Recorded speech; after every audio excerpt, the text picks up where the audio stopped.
Season's greetings, and welcome to a very special episode of the Lyda Law Firm YouTube channel. So you want to celebrate a successful year with your team, and one of the most popular ways to do that is with an elegant holiday soiree.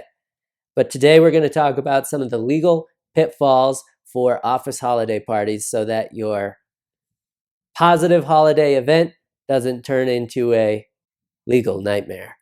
I'm Mark Lyda from the Lyda Law Firm. Let's get started.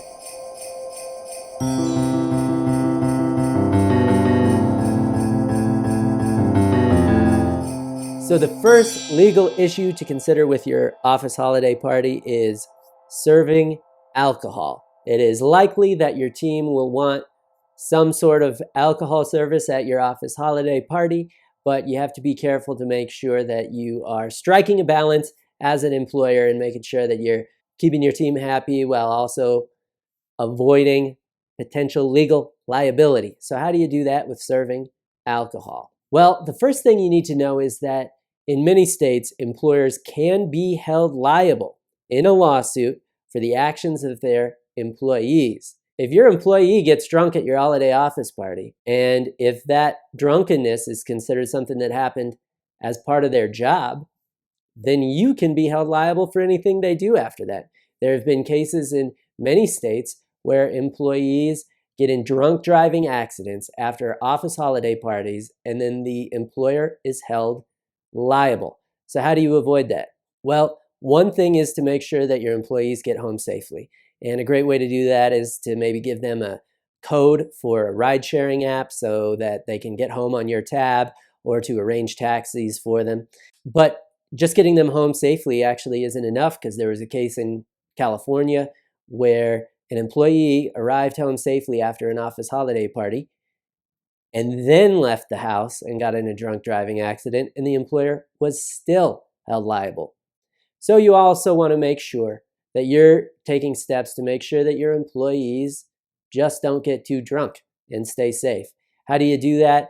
By maybe limiting the amount of alcohol that you serve, hiring a bartender who will make sure that guests aren't overserved or having drink vouchers, maybe just serving beer and wine. You also want to make sure that the alcohol isn't mandatory.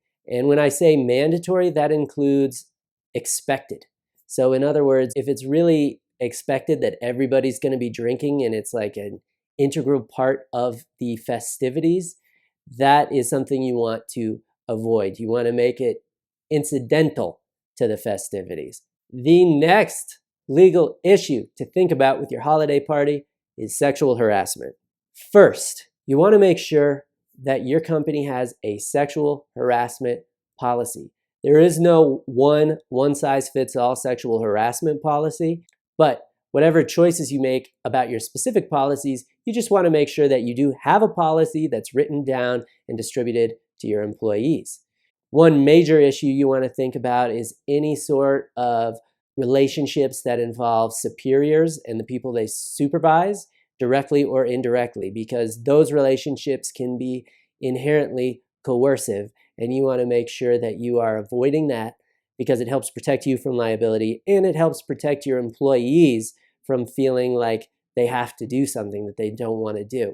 It's also important that you not only set the expectations as the employer, but also that you set a good example. And the last point on harassment is don't hang a mistletoe. Just don't do it. The third legal issue to think about is religion. If you're having a holiday party that necessarily brings up some religious themes, the best practice is to call your secular office holiday party a holiday party rather than a Christmas party. The point here is just to make sure everybody feels included, nobody feels excluded or like they're, pushed off to the side because they have a different religion from you. The fourth issue to think about for your office holiday party is not making it mandatory. So first of all, this will help prevent your liability in some circumstances if your employee goes off and does something negligent.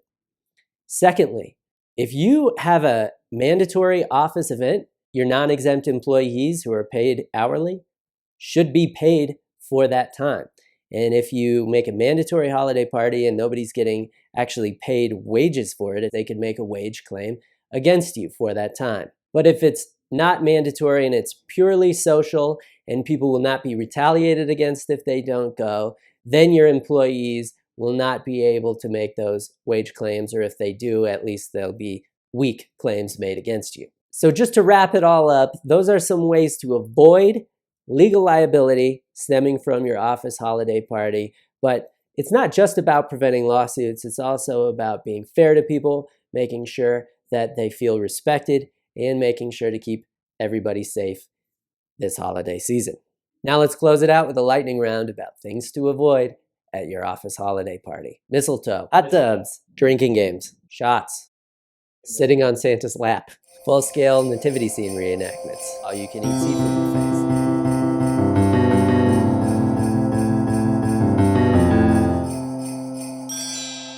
So now it's wacky outro time. Is that coming from inside this room? No. Did you hear that? They learned that in Jurassic Park. Yeah.